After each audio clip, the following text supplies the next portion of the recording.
Hola, ¿qué tal? ¿Cómo están? Dios les bendiga.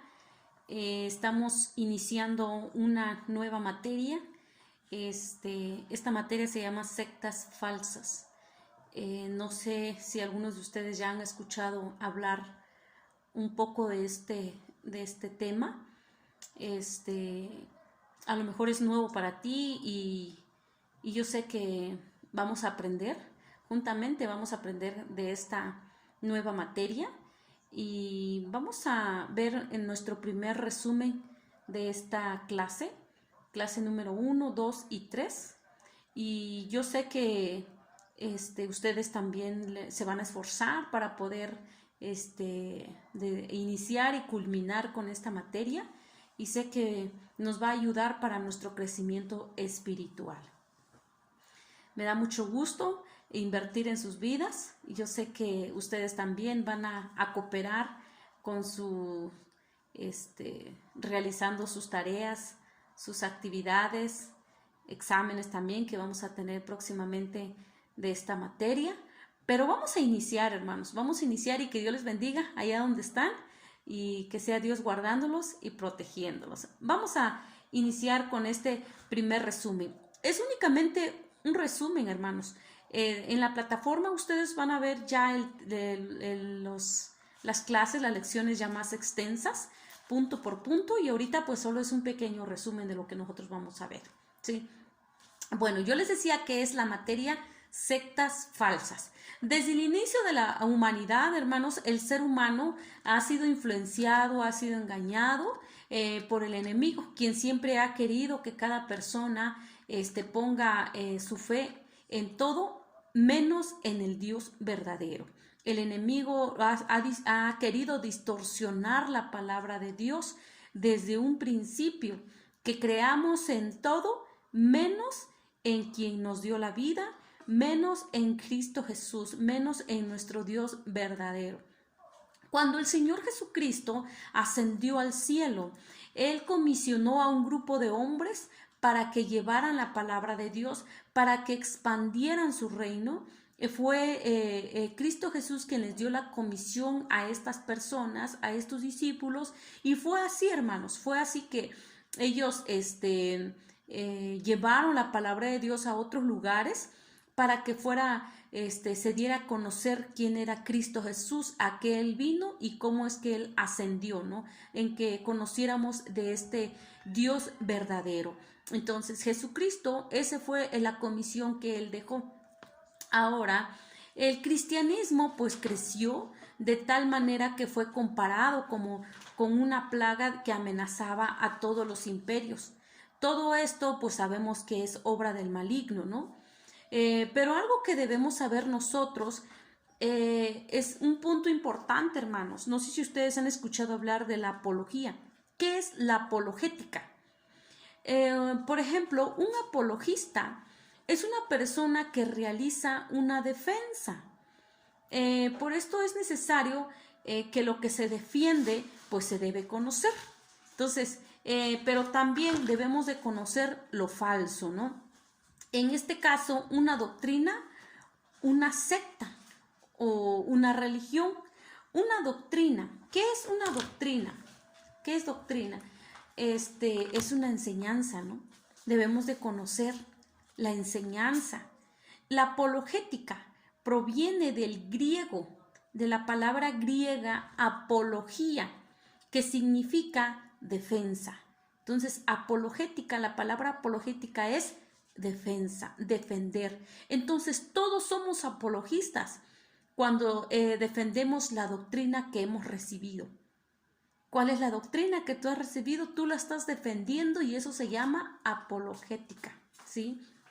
Y como lo decía, que la doctrina es una enseñanza, ¿no? Lo que hemos recibido hasta el día de hoy, la enseñanza que hemos recibido hasta el día de hoy y la hemos defendido se llama apologética.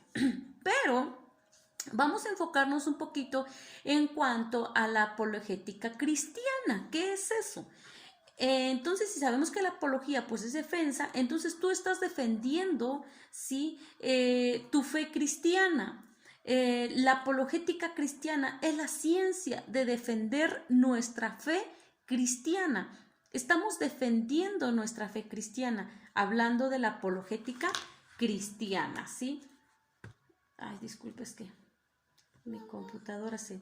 de la apologética cristiana, la estamos defendiendo, hermanos, ¿sí? Hay muchos críticos, hay muchas personas que atacan la Biblia y promueven enseñanzas falsas negando la verdad, negando la enseñanza verdadera. Lamentablemente, hay muchas personas que están hablando lo opuesto a la palabra de Dios. Entonces, la misión de la apologética cristiana, pues es combatir toda esta plaga, ¿no? Todos estos movimientos falsos. En su lugar, promover a ese Dios verdadero, a la verdad cristiana. Debemos de promover, debemos de no callar, de hablar la verdad, porque hay muchos que hablan lo opuesto a la palabra de Dios, hablan lo falso, la falsedad, lo que no va con la palabra de Dios, pues eso es mentira, ¿no? Entonces nosotros debemos de promover, ¿sí?, la verdad cristiana. Entonces, probablemente, hermanos, uno de los versículos que nos puede respaldar lo que estamos hablando está en Primera de Pedro 3:15. Dice así: sino santificad a Dios el Señor en vuestros corazones y estad siempre preparados para presentar defensa con mansedumbre y reverencia ante todo el que os demande razón de la esperanza que hay en vosotros. Dice, sino santificad a Dios el Señor en vuestros corazones. Y que otro punto importante que dice, y estad para siempre preparados para presentar defensa. ¿Cómo lo vas a hacer? Con mansedumbre y con reverencia. Tenemos que presentar la defensa, defender lo que hemos creído, defender lo que nosotros hemos recibido hasta el día de hoy. Tenemos que defender, protegerlo, que es la palabra de Dios. Entonces, probablemente una de las citas de lo que podemos nosotros tomar como base está en Primera de Pedro 3:15. Otro punto importante, hermanos, como yo les dije, es resumen, estamos resumiendo todas las lecciones, está muy extensa, muy extensa, pero también es interesante que ustedes estudien las lecciones, hermanos, que ustedes las estudien. Una palabra que a lo mejor no sé si ustedes ya la han escuchado, ¿saben qué es la heresiología? ¿Qué es eso? Heresiología. Es el estudio de la secta, ¿sí? La heresiología estudia las sectas y nos enseña acerca de las herejías, nombres de los sectarios, incluyendo a los fundadores de dichas sectas. Eso se llama heresiología. Si queremos saber de las sectas, vamos a estudiar heresiología, ¿sí? ¿Por qué es importante conocer esta enseñanza? ¿Por qué creen ustedes que es importante saber, tener conocimiento de esto? Irnos al campo del enemigo para poder explorar y saber de lo que nosotros estamos creyendo también. ¿Saben por qué es importante? Es para evitar ser engañados, para defender nuestra fe y para apoyar a otras personas. Por eso es importante conocer las sectas, conocer quiénes fueron los fundadores de estas sectas en cuanto a las herejías. Debemos de conocerlo. Entonces, estamos viendo qué es la heresiología, ¿sí? Ustedes, como yo les digo, lo van a ver más extenso en la plataforma y yo espero que sí lo vean, hermanos, que sí lo estudien, ¿sí? Y eso significa la heresiología, ¿sí? Ahora vamos a ver algunos puntos importantes, ¿sí? Aspectos importantes para testificar nuestra fe con un sectario. Ustedes se han enfrentado, o no enfrentado, sino que han conversado con una persona que profesa otra fe que no sea la que ustedes han creído, la que es la palabra de Dios. Yo no sé si ustedes se han topado con alguien, pero debemos de estar seguros de lo que vamos a decir, conocer el área, conocer lo que vamos a hablar, ¿no? Entonces, los aspectos importantes, ser una persona convertida al Evangelio con el conocimiento de la sana doctrina, es decir, de la palabra de Dios. Yo tengo que estar consciente ¿sí? Para poder compartir el evangelio y sobre todo hablar de la sana doctrina. ¿Cuál es la sana doctrina? La palabra de Dios. La palabra de Dios es la sana doctrina. Entonces yo tengo que conocer de la sana doctrina para poder hablar con otras personas que no conocen de la palabra, con otras personas que creen, que tienen su fe en otras cosas, que no sean el Dios verdadero. Entonces, para poder, los aspectos importantes, ser una persona convertida al evangelio y tener y conocer de la sana doctrina. Otro punto, debes tener experiencia personal en el evangelismo, ¿sí?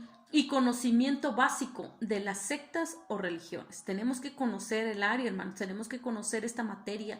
Es muy importante que nosotros sepamos acerca de las herejías, acerca de los, como yo les digo, les acabo de decir, los fundadores, ¿no? De estas sectas, tener que conocerlos, de sectas o religiones, ¿no? Hay que saber de lo que vamos a hablar también para poder defender nuestra fe que es en Cristo Jesús y ser una persona sensible al Espíritu Santo. Tú y yo tenemos el Espíritu Santo y el Espíritu Santo nos ayuda para hablar, ¿sí? Nos convence, nos redarguye. El Espíritu Santo va con nosotros. A donde quiera que vayamos, Él va con nosotros. Entonces hay que ser sensibles al Espíritu Santo, a su llamado, no ignorar su presencia, no ignorar su llamado, no ignorar su voz. Entonces debemos de estar alerta, debemos de estar en constante comunión con el Espíritu Santo para poder testificar de nuestra fe con un sectario, con una persona que no conoce de la palabra de Dios. Ahora, ¿cuáles son algunas causas por las que conducen a las personas al error? Hay muchas personas que viven en error. ¿Saben cuáles son las causas? Es la ignorancia, es el engaño satánico y es el no conocer de la palabra de Dios. La ignorancia. No sé si ustedes se han topado a veces con personas que dicen, cuando tú les compartes del evangelio, ellos dicen, no, es que pues la verdad mis abuelos fueron católicos y pues yo también soy católico y así voy a morir. Sí. Es ignorancia. No quieren abrir su corazón a experimentar algo nuevo, a saber algo, una enseñanza diferente a la que les han enseñado. Se aferran a su creencia, a su religión. El engaño satánico. El diablo está al día, como león rugiente buscando, ¿no? Pero a los que son suyos, pues los tiene cegado, ¿sí? Los tiene engañado. Y para eso fuimos llamados tú y yo, para poder quitarles esa ceguera espiritual a esas personas, para poder hablarles de la fe cristiana, de la fe verdadera, de la sana doctrina, que es la palabra de Dios, anunciarles qué es lo que Cristo Jesús hizo por nosotros en la cruz del Calvario. Entonces, ¿cuáles son las causas por las que estas personas viven en error? Número 1, ignorancia. Son engañados. ¿Sí? Número 2, son engañados por Satanás. Y número 3, pues el no conocer de la palabra de Dios. No lo conocen, no conocen. Y yo creo que hasta cierto punto en esta parte, ¿no? El no conocer de la palabra de Dios. Hablando de una persona inconversa, pues obviamente no conoce de la palabra de Dios. Todos nosotros que hemos aceptado a Cristo, conforme estamos creciendo espiritualmente, pues vamos conociendo de la palabra de Dios. Pero ¿sabe qué, hermanos? Que hay personas que han aceptado a Cristo en su corazón, ¿sí? Pero no han hecho un arrepentimiento, no es un arrepentimiento genuino, verdadero, y pues no se abren, ¿sí? No se abren a la voz de Dios para que sea Dios tocándoles su corazón, para que ellos conozcan de la palabra de Dios. Entonces, muchas veces tenemos la palabra, pero no la meditamos, entonces eso también puede ser un engaño de Satanás también, el no conocer de la palabra de Dios. Entonces, es importante, hermano, así como ustedes que están aprendiendo de la palabra de Dios, eso es importante porque el Espíritu Santo nos está ayudando a abrir, sí, más nuestro conocimiento, extender más nuestro conocimiento, el conocer más de la palabra de Dios. No te conformes con solo ir a la iglesia. No nos conformemos con eso. Y hay muchos miembros en las iglesias que se conforman con escuchar una predicación y con eso tienen para toda la semana. Pero el estudiar la palabra de Dios es algo muy diferente, muy, muy diferente. El meditar la palabra, escudriñar punto por punto, palabra por palabra, ¿qué significa? Eso es algo muy diferente. Y lo que ustedes están haciendo en invertir su tiempo para poder meditar la palabra de Dios y conocer, por ejemplo, de esta materia de sectas falsas, ¿qué consiste? Es importante, hermanos. Es importante porque nuestro conocimiento se va expandiendo, se va extendiendo más para saber cómo trabaja el enemigo y cómo trabaja nuestro Dios, ¿sí? Ahora, otro punto también que vamos a ver son los falsos evangelios. ¿Qué son eso? Los falsos evangelios. ¿Cuáles son? Vamos a ver 3 puntos, ¿sí? Vamos a ver 3 falsos evangelios. Número 1, prueba teológica. Número 2, prueba moral. Y número 3, la prueba social. Estos 3 puntos, estos son las 3 pruebas de los falsos evangelios. Número 1, la prueba teológica. Nosotros sabemos que la salvación, pues es un regalo, ¿sí? Sabemos que Dios nos dio la salvación, tú no lo merecías, yo tampoco, ¿sí? Mas sin embargo, se nos fue dado como un regalo inmerecido.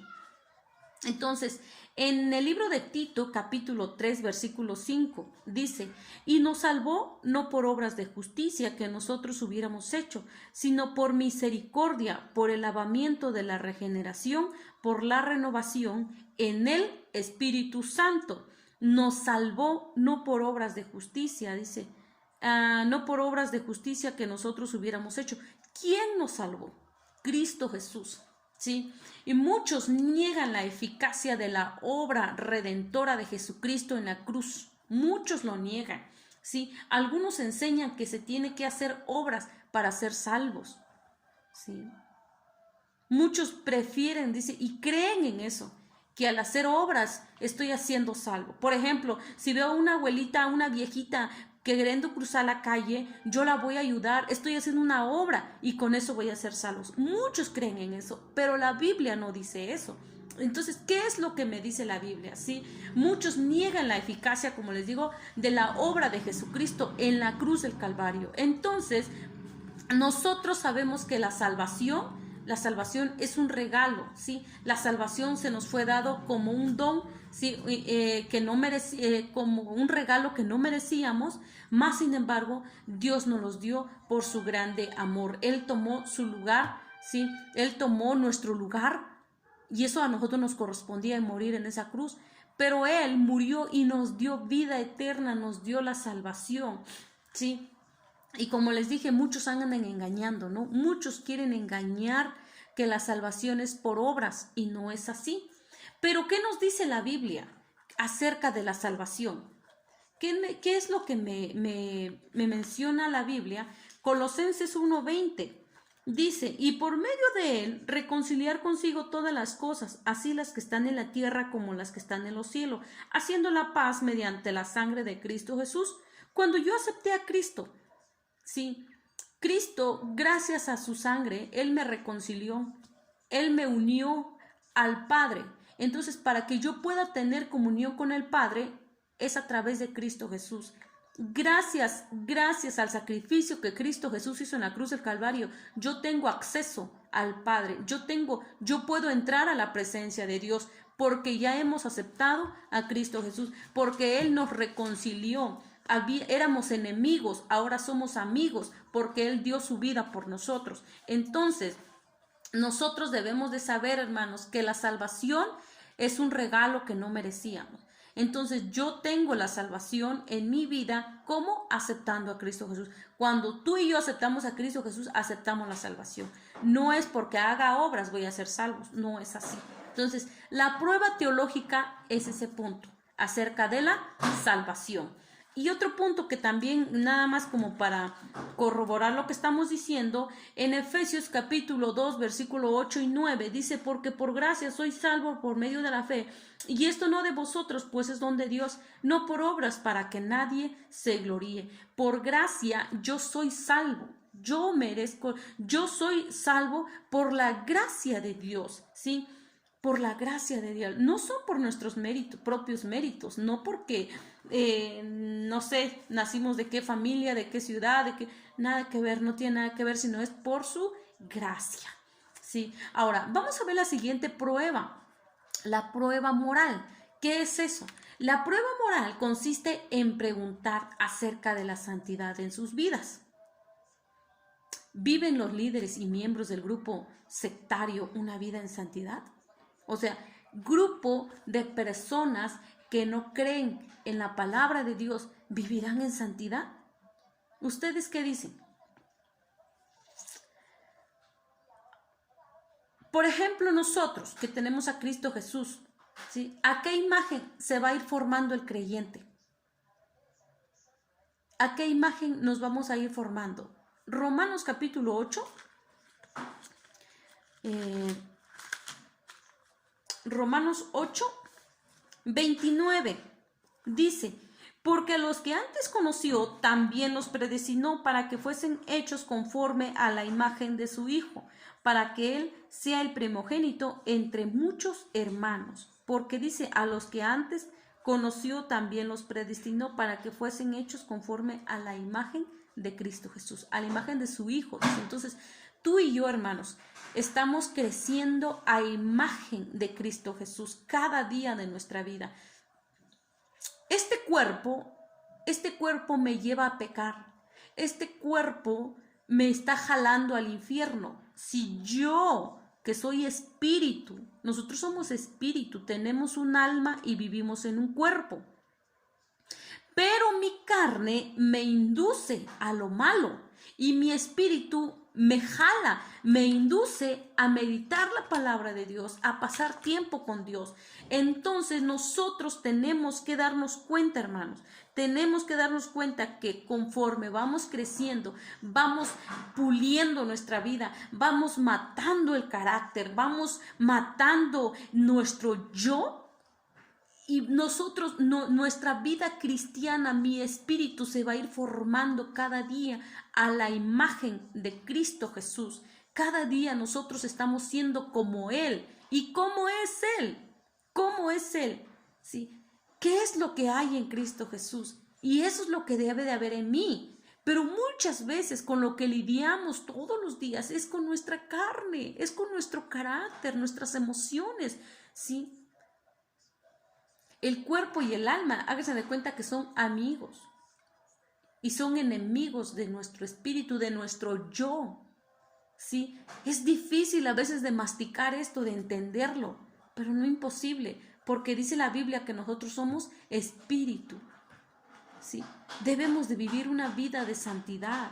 Ahora pregúntate, esas personas que no profesen la fe cristiana, que no conocen a Cristo, que no tienen a Cristo en su corazón, ¿vivirán en santidad? ¿Tú qué crees, hermano? ¿Usted qué cree? El que tiene la doctrina falsa hará evidente su vida y comportamiento hipócritamente.